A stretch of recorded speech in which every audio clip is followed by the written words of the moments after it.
Episode की शुरुआत में हमें दिखाया जाता है कि हॉर्न्यूल अभी काफ़ी ज़्यादा रो रहा था, जिसे संजय चुप कराने की कोशिश कर रहा था। वहीं बगल में उसके डैड लगातार ड्रिंक किए जा रहे थे। यह देख संजय अपने डैड से बोलता है कि वो पीना बंद करे, हॉर्न्यूल को इससे परेशानी हो रही है। लेकिन हॉर्न्यूल के बारे में यह सुनने के बाद भी संजय के डैड बिल्कुल नहीं मानते और अगले ही पल संजय को ही डांटते हुए बोलते हैं, मेरे लिए और जाके शराब लेके आओ।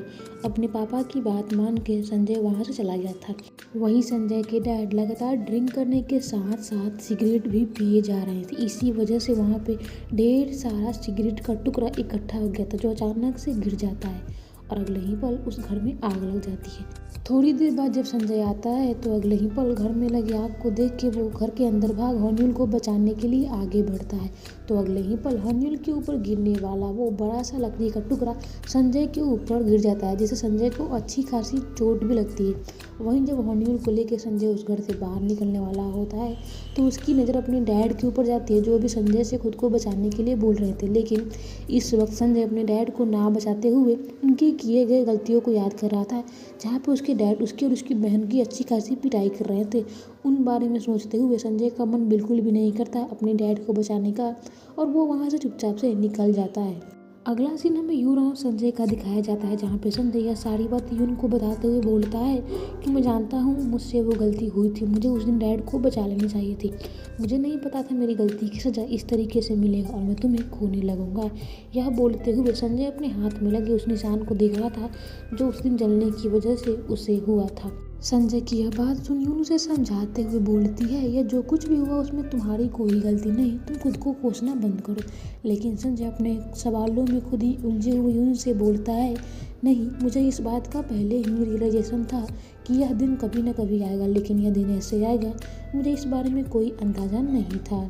अगला सीन हमें यून की मॉम और चोंगयूंग का दिखाया जाता है, जहाँ पे चोंगयूंग यून की मॉम से कल के बर्ताव के लिए माफ़ी मांगता है। तो अगले ही पल यून की माँ भी अपने बिहेवियर के लिए उससे माफ़ी मांगते हुए बोलती है कि वो भी कल को ज़्यादा बोल गई थी। कि तभी अचानक से ही हम वहाँ पे देखते हैं कि एक रिपोर्टर आता है। उस रिपोर्टर को देख के यून की माँ के चेहरे के एक्सप्रेशन कुछ ज़्यादा ही बिगड़ गए थे। वहीं जब वो रिपोर्टर जाता है तो चोंगयूंग इस बारे में यून की मॉम से सवाल करता है कि आखिर वो कौन था। तो अगले ही पल यून की माँ बताती है कि वो यही रिपोर्टर है जो बार बार यून को लेके उनसे सवाल करता है। यह देख चोंगयूंग थोड़ा शांत हो गया था। अगला सीन हमें स्कूल का दिखाया जाता है, जहाँ अभी सभी टीचर्स परेशान थे। उसके पीछे क्या वजह था, हॉर्न्यूल ने सारे सवालों का जवाब आंसर सीख किया था, इसीलिए जब यून आती है तो तुरंत से एक टीचर उसके पास था। इस बारे में बोलती है कि उन्हें जल्दी इस बारे में कुछ करना हो, क्योंकि हॉर्न्यूल ने सारे सवालों के जवाब एक ही लिखे थे। यह देख टीचरों से यून यह बोलते हुए कि वो बात करेगी। अगला सीन हमें उन दोनों के मीटिंग का दिखाता है, जहाँ पे हॉर्न्यूल से यून सवाल करती है कि आखिर उसने ऐसा क्यों किया। तो वहाँ पे हॉर्न्यूल यून से बताता है कि वो चाहता था कि सेजल फर्स्ट आ जाए। उसके फर्स्ट ना आने की वजह से सेजल काफ़ी ज़्यादा परेशान है, वो बस सेजल की मदद करना चाहता है। यहाँ पे यून हॉर्न्यूल की यह बात सुन उसे समझाते हुए बोलती है कि वो ऐसा अगर सोच रहा है तो वो बहुत गलत है। इस तरीके से वो अपने दोस्त को मदद ना करते हुए उसे नीचा दिखा रहा है, जो कि अगर सामने बाद में सच्चाई आए तो शायद से सेजल और ज़्यादा नाराज़ हो जाएगी। उनके समझाने के बाद हॉर्न्यूल कुछ नहीं बोलता। यह देखिए हॉर्न्यूल से बोलती है कि उसे अब उसके पेरेंट्स को बुलाना होगा, लेकिन यहाँ पे हॉर्न्यूल ये बोलते हुए कि नहीं, आगे से वो ऐसी गलती नहीं करेगा, वो हो सके तो प्लीज़ उसे माफ़ कर दे। हॉर्न्यूल यहाँ पे यून से रिक्वेस्ट कर रहा था कि वो इन सब चीज़ों के बारे में संजय से ना बोले, वो खुद इस बारे में बात कर लेगा। अगला सीन हमें संजय के घर का दिखाया जाता है, जहाँ पे अभी हॉर्न्यूल संजय और संजय का वो दोस्त उनके लिए लंच लेकर आया था। वो तीनों लंच कर रहे थे। वहीं संजय का दोस्त बोलता है कि अब संजय पहले जैसा नहीं रहा, क्या उससे कोई परेशानी है, अब वो पहले जैसा बिल्कुल भी उत्साहित नहीं देता, काफ़ी ज़्यादा शांत हो गया, ऐसा क्यों। लेकिन संजय यहाँ पे कोई जवाब नहीं देता। तभी अचानक से संजय का फ़ोन बजता है। यह फ़ोन संजय की बहन का था, वो उसे मिलने के लिए बुलाती है।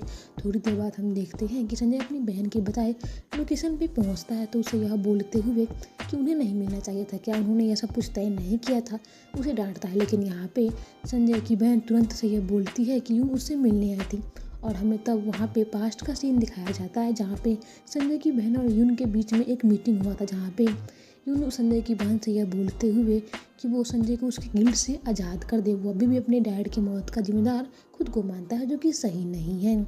उसे काफ़ी ज़्यादा रिक्वेस्ट कर रही थी, लेकिन अगले ही पल संजय की बहन अपनी गलती मानते हुए यह एक्सेप्ट करती है कि वो खुद ही गिल्ट में है कि उसने अपने भाई के जीवन पूरे तरीके से बर्बाद कर दी। जब उसका भाई अपने स्कूल लाइफ में था तो उसने उसके ऊपर एक बच्चे की जिम्मेदारी और तो और अपने बाप की मौत का जिम्मेदारी थोप दिया, जो कि बिल्कुल भी सही नहीं था। वो खुद ही संजय से माफ़ी मांगना चाहती थी अपनी गलतियों के लिए, लेकिन आज तक उसकी हिम्मत खुद ही नहीं हो पाई। यहाँ पे यून संजय की बहन को समझाते हुए बोलती है कि उसे अब अपने गिल्ट को ख़त्म करते हुए संजय की भी गिल्ट को ख़त्म कर देना चाहिए। उन दोनों को अच्छे से बात करने की ज़रूरत है। वहीं पे हम देखते हैं कि संजय की बहन संजय से यह सब कुछ बताते हुए उससे इन सब चीज़ों के बारे में माफ़ी मांगते हुए बोलती है कि तुम भला डैड की मौत का जिम्मेदार खुद को क्यों मान रहे हो, ऐसा कुछ भी नहीं है। डैड का मौत वो एक बस एक्सीडेंट था, और अगर तुमने उस दिन डैड को बचाई होती तो शायद से आज हम जिंदा भी ना होते। वैसे भी वो सब एक एक्सीडेंट था, इसलिए बेहतर होगा तुम वो सब कुछ भूल के आगे बढ़ो। यह बोलते हुए संजय की बहन उससे बोलती है कि मैंने भी तुम्हारे साथ बहुत कुछ गलत किया है, मुझे उसकी अफसोस आज भी है।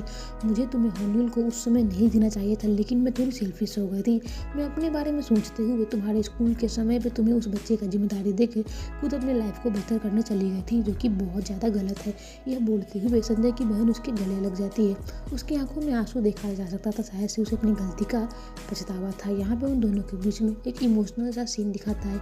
अगला सीन हमें यून को देखने का मिलता है, जो अभी खुद में सोचते हुए काफ़ी ज़्यादा परेशान थी कि क्या संजय की बहन ने संजय से बात किया होगा, कि संजय का गिल्ट थोड़ा सा भी कम हुआ होगा। यून खुद में यह सोचते हुए काफ़ी ज़्यादा कन्फ्यूज थी कि तभी अचानक से यून के घर की घंटी बजती है, तो वो दौड़ते हुए बाहर निकलती है, लेकिन बाहर जाते ही वो ऐसे बिहेव करती है जैसे वो सो के उठती। वहीं सामने संजय खड़ा था। संजय यून को देख कर थोड़ा मुस्कुराता है और अगले ही पर बोलता है कि थैंक यू, मुझसे मेरी बहन मिली थी और उसने मुझे बताया कि वो तुमसे मिल चुकी है। क्या उसने तुम्हें बता दिया? मैंने उसे मना किया था। यून को अब थोड़ा पछतावा होता है। वहीं संजय यून से बोलता है कि तुमने आज मेरे लिए जो कुछ भी किया उसके लिए बहुत धन्यवाद। मुझे नहीं लगा था मुझे किसी की माफ़ी से, किसी को माफ़ कर देने से इतना अच्छा फील होगा, लेकिन आज पहली बार मुझे इसका एहसास हो रहा है और इसके पीछे की वजह तुम हो। इसके लिए मैं तुम्हें दिल से धन्यवाद करना चाहता हूँ। यून यह सुन के थोड़ी अंगड़ाई लेती है और यह बोलते हुए कि यह सीन काफ़ी ज़्यादा इमोशनल हो गया, लेकिन मुझे पता है इसे कैसे ठीक करना है, किस करने का बोलती है। यह देख यून को संजय तुरंत से आगे बढ़ता है, लेकिन अगले ही पल यून संजय के हाथ पे जहाँ पे वो घाव लगे थे उसे किस करती है। अगला सीन हमें चोंगयून और उसके असिस्टेंट का दिखाया जाता है, जहाँ पे अभी चोंगयून खुद में काफ़ी ज़्यादा परेशान था कि तभी अचानक से उसका असिस्टेंट उसे आके बोलता है कि मैं आपके लिए एक शॉकिंग न्यूज़ लेके आया हूँ। तो यहाँ पे चोंगयून बोलता है कि उसके लिए कुछ भी शॉकिंग नहीं रहा। वो बोले क्या है? तो यहाँ पे चोंगयून का असिस्टेंट उसे बताता है कि स्कूल में जब वो आज गया था तो उसने देखा था कि एक रिपोर्टर यून का पीछा कर रहा था। वो यून के बारे में दूसरे लोगों से इंफॉर्मेशन निकलवाने की कोशिश कर रहा था, और तो और उसने जब उससे इस बारे में पूछा तो उसने अपना एड्रेस नंबर देते हुए इस बारे में एक अच्छी इन्फॉर्मेशन देने का उससे वादा किया है, इसीलिए अब वो रिपोर्टर वहाँ से जा चुका। यह सब सुन के चोंगयून काफ़ी ज़्यादा खुश होता है और अगले ही पल अपने असिस्टेंट को गले लगाते हुए बोलता है तुम्हें नहीं पता तुमने मेरी कितनी बड़ी मदद की।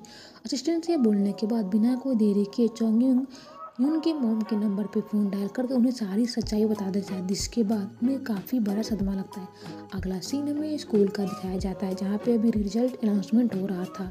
जब हॉन्यूल को रिजल्ट देने के बाद सेजल को रिजल्ट मिलता है तो सेजल काफ़ी ज़्यादा एक्साइटेड हो जाती है, क्योंकि वो फर्स्ट आई थी। सेजल के रिजल्ट के बारे में सुन के क्लास के बच्चे भी थोड़ा हैरान हो जाते हैं। अगला सीन हमें स्टाफ रूम में दिखाया जाता है, जहाँ पे उन दो टीचर्स के बीच थोड़ी रोमांस की प्रक्रिया जारी थी, जहाँ पे वो टीचर आज उस टीचर को खुद के साथ डेट के लिए बोलने जा रहा था, यानी कि एक नॉर्मल डिनर डेट, और उसने इस बारे में बोल दिया था कि अगर वो आज नहीं आए तो फिर वो उसकी तरफ से ना समझेगा। तभी अचानक से वहाँ पे यून का फ़ोन बजता है। यून की फ़ोन की आवाज़ सुन वो टीचर उठाने दौड़ती है, लेकिन अगले ही पल यून वहाँ पे आ जाती है। यह देख वो टीचर यून के हाथों में उसका मोबाइल थमा देती है। दूसरी तरफ से जोजून था, जो यून से यह बोलते हुए उसे सारी सच्चाई बता रहा था कि वो किसी भी टीवी रिपोर्टर्स के सवालों का जवाब देना आज इग्नोर करे, हो सके तो वो स्कूल के बाद सीधा से अपने घर चली जाए। चोंगयून जब यह सब कुछ यून से बोल रहा था तभी अचानक से वहाँ पे संजय आ जाता है। तो अगला सीन हमें यून का दिखाया जाता है। जब यून अपने स्कूल से बाहर निकलती है तो वहाँ पे संजय के दोस्त यानी कि उसके गुंडे खड़े थे। संजय के लोगों को देख के यून थोड़ा चौंक जाती है, लेकिन अगले ही पल वो यह बोलते हुए कि संजय ने उन्हें यह करने के लिए बोला है, आज वो पूरे दिन रिपोर्टर से उसे बचाएंगे। यून का पीछा करने लगता है। यह देख यून को काफी ज्यादा हैरानी होती है। अगला सीन में चोजुन और संजय का दिखाया जाता है, जहाँ पे वो दोनों अभी गाड़ी में बैठे हुए थे। वहीं चोजुन संजय को हिदायत देते हुए बोलता है कि वहाँ जाकर तुम्हें तोड़ फोड़ करने की कोई जरूरत नहीं, ना ही तुम किसी से मारपीट करोगे। लेकिन यहाँ पे संजय उसको यह बोलते हुए कि चुपचाप से गाड़ी चलाए, ज्यादा ना बोले, चुप करा दे। अगला सीन में न्यूज एजेंसी का दिखाया जाता है, जहाँ पे वो रिपोर्टर अपने बॉस के पास जाकर उसे बोल रहा था कि उसके पास यून के खिलाफ बहुत बड़ा सबूत है जो कि उसे आज मिलने वाला है। वो एक बहुत मजेदार आर्टिकल उस फिल्म स्टारा के बारे में छापने वाले हैं। वहाँ पे उनका बॉस उससे प्रूफ मांगता है, लेकिन वो प्रूफ आने के बारे में बोल के इस बारे में बात ही कर रहा था कि तभी अचानक से सामने से संजय आता है। संजय को उस तरीके से आते देख थोड़ा लोग डर जाते हैं। वहीं संजय तुरंत से सामने अपना बड़ा सा गमला ला के उनके टेबल पर रखते हुए बोलता है कि मेरे पास यून को लेके बहुत बड़ा सबूत है। और यह बोलते हुए तुरंत से संजय खुद को यून का बॉयफ्रेंड इंट्रोड्यूस करते हुए बोलता है कि मुझे उम्मीद है आप लोग उनके बारे में कुछ भी नहीं छापोगे। यहाँ पे वो रिपोर्टर्स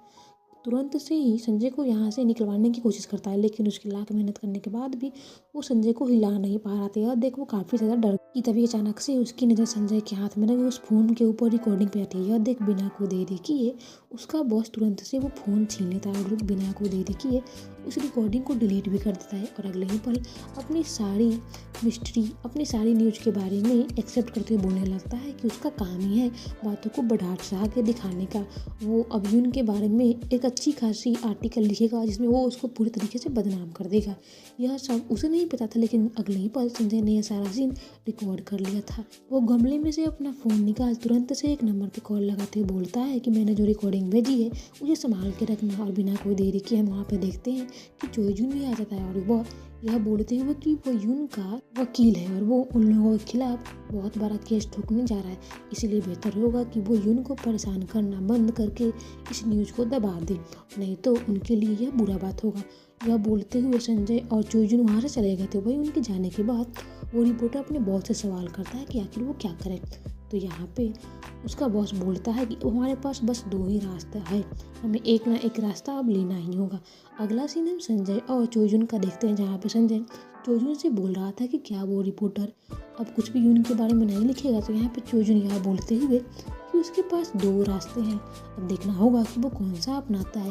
अभी वो संजय से बात ही कर रहा था कि तभी अचानक से यून की माँ का कॉल आता है। यह देख चोजुन उसे उठाता है तो यून की माँ से यह बोलते हुए कि उसने रिपोर्टर को धमका दिया है, उम्मीद है कि वो अब यून को परेशान नहीं करेगा। चोजुन समझा रहा था कि तभी अचानक से पीछे से संजय की आवाज़ को सुन यून की माँ बोलती है कि क्या संजय भी वहाँ पे है।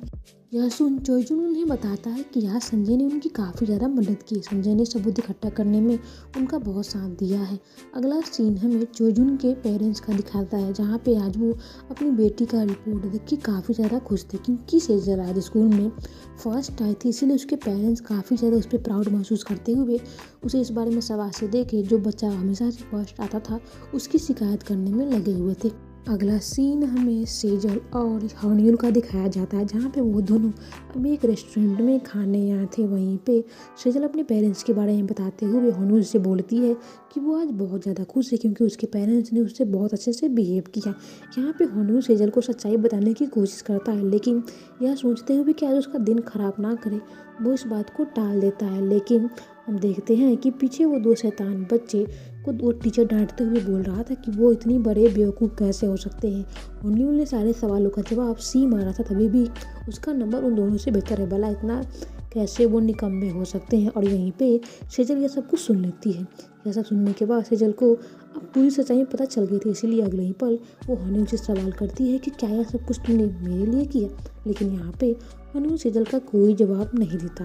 अगला सीन में संजय और चोजुन का दिखाया जाता है, जहाँ पे वो दोनों गाड़ी में बैठे हुए थे। यहाँ पे संजय चोजुन को इग्नोर करना चाहता था, इसीलिए वो सोने का बहाना करता है, लेकिन फिर भी चोजुन अपना भड़ास निकालते बोलता है कि तुम बहुत बड़े गद्दार हो, तुमने मेरे साथ बहुत गंदा किया है, मैंने यून की माँ से जो भी तुम्हारी शिकायत की थी वो सब सच था, तुम मेरे दोस्त कभी नहीं हो।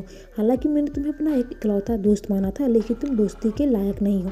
यह सुनते ही संजय अपनी आंखें खोल चोजुन से बोलता है कि तुम गद्दार हो, मैंने तुम्हारे से धोखा नहीं किया, वो तुम थे जिसने मेरे साथ धोखा किया। और यहाँ पे हमें पास्ट का सीन दिखाया जाता है। आग से होन्यूल को बचाने के बाद संजय सीधा से चोजुन के घर भागा था उससे मदद मांगने के लिए, लेकिन अगले ही पल वो देखता है कि चोजुन अपने पेरेंट्स के साथ बाहर निकल रहा था, जहाँ पे चोजुन के पापा उसे बोल रहे थे कि वो संजय से दूर रहे क्योंकि वो उसके बाप दारू पीता है और तो और उसकी बहन बिना शादी के प्रेग्नेंट हो चुकी है।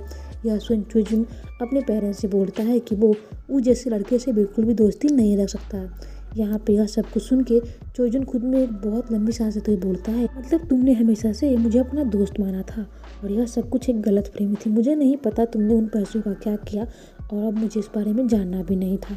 थोड़ी देर बाद हम देखते हैं कि चोजुन गाड़ी अपना यून के घर के बाहर रोकता है और वहाँ पे संजय को गाड़ी से निकलने के लिए बोलते हुए कहता है कि आज रात तुम यून के साथ रुक जाओ, उसे तुम्हारी ज़रूरत है। यह बोलते हुए अगले ही पल चोजुन अपने साथ रखे उस टी शर्ट को संजय को देते हुए बोलता है कि यह मैंने तुम्हारे लिए रखा था। वो टी शर्ट काफ़ी छोटे उम्र के बच्चे का था, लेकिन शायद से यह चोजुन ने अपने दोस्त के लिए खरीदा था, इसलिए वो उसे वहाँ पे देता है। वहाँ पे हम देखते हैं कि यून खुद में अभी काफ़ी ज़्यादा परेशान थी। जब संजय उसके पास जाता है तो वो उससे बोलता है, तो यहाँ पे यून बताती है कि आज उसकी मॉम का उसे कॉल आया था। उसकी मॉम ने उससे बोला है कि उसे अच्छा से खाना खा के खुद को स्ट्रॉन्ग करके रखते हुए कल और आज बिना इंटरनेट पे देखे हुए, क्योंकि इंटरनेट पे उसके खिलाफ कुछ गंदे आर्टिकल्स आ सकते हैं और तो उन कमेंट्स को सहना उसके लिए आसान नहीं होगा। वो आज के लिए अपने मोबाइल का स्विच ऑफ कर दे। यह सब बोलते हुए उसकी माँ ने यह भी बोला था कि उसे अफसोस है कि वो अपनी बेटी के लिए एक अच्छी माँ नहीं बन पाई। अगली बार उसे एक अच्छी माँ मिली। यून अपनी मॉम की इन बातों को सुन के खुद में थोड़ा इमोशनल हो गई थी। वहीं जब संजय यह सब कुछ सुनता है तो वो बोलता है कि ठीक है, तुम वैसे ही करो जैसे तुम्हारी मॉम ने तुमसे कहा था। और अगले ही पल देखते हैं कि वो दोनों वॉक पर जाते हैं और थोड़ी देर बाद जब वो लोग खाना बनाते हैं तो वहाँ पे भी थोड़ी मस्ती कर रहे थे। वहीं जब यून को संजय खाना खिला देता है तो अंत में यून बिस्तर पे लेट जाती है, हालांकि उसे नींद नहीं आ रही थी। वहीं हम देखते हैं कि संजय भी उसके बिस्तर के बगल में ही बैठे हुए यून के बारे में सोचे जा रहा था। अगला सीन हमें सुबह का दिखाया जाता है, जहाँ पे इंटरनेट पे यून के खिलाफ आर्टिकल आ गई थी।